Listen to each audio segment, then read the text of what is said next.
নমস্কার বন্ধুরা, কেমন আছেন সবাই? মিকি মিনিস গার্ডেন্সের মধ্যে আপনাদের সকলকে স্বাগত জানাচ্ছি। তো এখানে দুটো বিড়াল বেশ খেলা করছে, এগুলোই বসে বসে দেখছিলাম।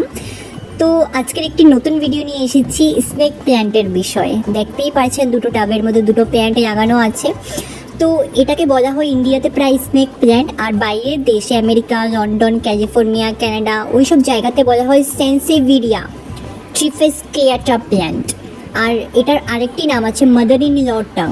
তো এটি খুবই ফেমাস একটি গাছ। এটার হিস্ট্রি আমি যদি বলি, এটা ওয়েস্ট আফ্রিকা থেকে এসেছে, তারপর এটাকে নাইজেরিয়া টু কঙ্গো আনা হয়েছে। তারপর এটা দিয়ে খুব অনেকটা জিনিসই বানানো যায়, যেমন কোনো ট্রেডিশনাল ইউজের জন্য রশি হোক বা বাস্কেট হোক বা কোনো মেডিসিন পারপোসের জন্য এটি ব্যবহার করা হয়। আর এটিকে খুব বেশি যত্ন করতে হয় না, এটি খুব কম পসরে কম লাইটে এটি ভালোই গ্রোথ হয়ে যায়। আর এটি বেশ গ্রোথ হয়, এটির গ্রোথের টাইম হলো, বেস্ট সিজন হলো মার্চ টু অগস্ট। তো এই মার্চ টু অগস্ট অবধি প্রায় পরিমাণে এটি গ্রোথ হয়ে থাকে। তো এখানে দেখতেই পাচ্ছেন টাবিং হচ্ছে। তো ওই সয়েলের মধ্যে বেশি কিছু নয়, গার্ডেন সয়েল আর ভার্মি কম্পোস্ট অল্প মিক্স করে এটাকে আপনারা লাগাতে পারবেন, কোনো সমস্যা হবে না।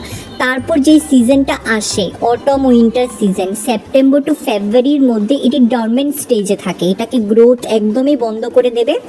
বাট এটি ভালো থাকে, যদি অল্প পরিচর্যা করেন ভালোভাবেই গাছ বেঁচে থাকবে। তো এটা ডেকোরেশন গাছের জন্য খুবটাই বিখ্যাত। কারণ আপনাদের বাড়িতে যদি কোণার মধ্যে যদি কোনো জায়গা থেকে থাকে, একটা টাব বসিয়ে দেখবেন, অবশ্যই বেশ দারুণ লাগবে। তো এইটাকে প্রুনিংও টাইম টু টাইম করতে হয় না, যখনই পাতা যত হলুদ হয়ে যায় তখন অল্প স্বল্প প্রুনিং করতে হয়, না হয় এটি বেশ দারুণ একটি গাছ। আমি সাজেস্ট করবো সবার ঘরে এই গাছটি থাকা দরকারি। আর সবচেয়ে বড় কথা হলো এই গাছটি আমাদেরকে অক্সিজেন প্রোভাইড করে, ভীষণ পরিমাণে বেশি অক্সিজেন আমাদেরকে প্রোভাইড করে, তাও রাত্রে।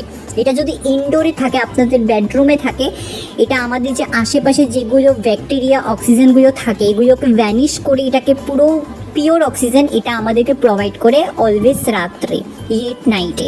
এটা নাসায় প্রুফ করেছে, আপনারা গুগলেও চাইয়ে এটা আপনারা সার্চ করে দেখতে পারেন। পুরো পিউরিফাইড এয়ার অক্সিজেন আমাদেরকে এটা প্রোভাইড করে থাকে। আর এটিকে আপনারা আউটডোরেও রাখতে পারেন, কোনো সমস্যা হবে না। বাট এটি মেন ফোকাস হলো এই গাছটি এটি ইনডোর গাছ।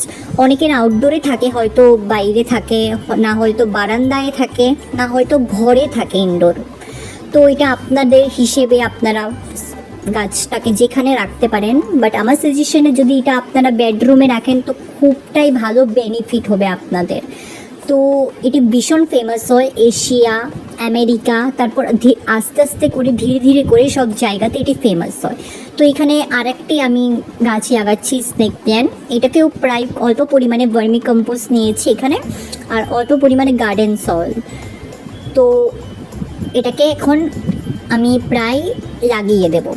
এটা নার্সারি থেকে কেনা গাছ, তো নার্সারি থেকে কেনা গাছটাকে আমি আবার রিপোর্টিং করছি। এটা খুবটাই গুরুত্বপূর্ণ জিনিস, রিপোর্টিং করতে হয় সমস্ত জিনিস।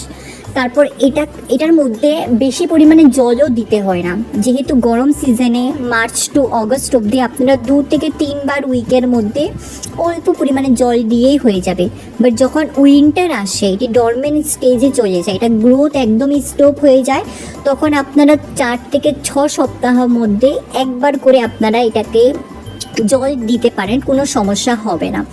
এটা বেশি দাম নেবে না, আপনারা নার্সারি থেকে যদি আনেন এটা প্রায় 50-60 রুপিসের গাছ হয়ে যাবে 60-র উপর হবে না, আপনারা নিয়ে আসতে পারেন। খুবটাই ভালো, খুবটাই ডেকোরেটিংয়ের জন্য, সুন্দরতার জন্য খুবটাই ভালো একটি গাছ। তো এখন আপনাদেরকে বলি, যদি এটার মধ্যে কি এমন জিনিস আপনারা দেবেন যাতে গাছটি সবসময় সুস্থ থাকে, ভালো থাকে, গাছের পাতাও যেহেতু যাতে হলুদ না হয়, তাহলে আপনারা বানানা পিল ফার্টিলাইজারটা দিতে পারেন অল্প। আমি লিকুইডটা বারণ করব, কারণ এটির মধ্যে জল খুব পরিমাণে কম দিতে হয়, আর রোদের প্রসরটাও খুব পরিমাণে কম। এটাকে যতটাই অ্যাবজর্ব করাবেন অতটাই এটা ভালো থাকবে, কারণ এটি একটি ইনডোর গাছ। তো এটা আপনারা কলার খোসাগুলোকে গুঁড়ো করে আপনারা দিতে পারেন, হাফ চামচ দিয়ে হয়ে যাবে। তারপর আরেকটি ফার্টিলাইজার আছে, এটা খুবটাই ভালো, NPK 10-10-10।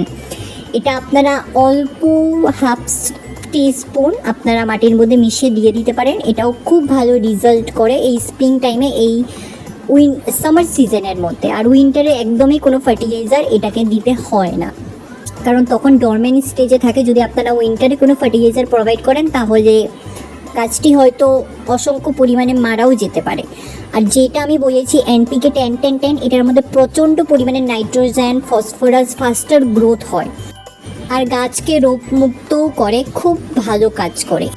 তো চলুন বন্ধুরা, যদি আপনাদেরকে এই ভিডিওটা ভালো লেগে থাকে তো অবশ্যই লাইক, শেয়ার, কমেন্ট করবেন। আর আমি একজন প্ল্যান্ট স্পেশালিস্ট, আমি কিছু বছর থেকে গাছের উপর কাজ করছি, বিভিন্ন সমস্যার সমাধানে কাজ করে চলেছি। সমস্ত হোমমেড ফার্টিলাইজার আপনাদের সঙ্গে শেয়ার করি, মার্কেট থেকে টাকাও খরচা করতে আপনাদেরকে দিই না, কারণ আমার বানানো হোমমেড ফার্টিলাইজারগুলো মার্কেট ফার্টিলাইজার থেকে ভীষণ পরিমাণে ভালো কাজ করে।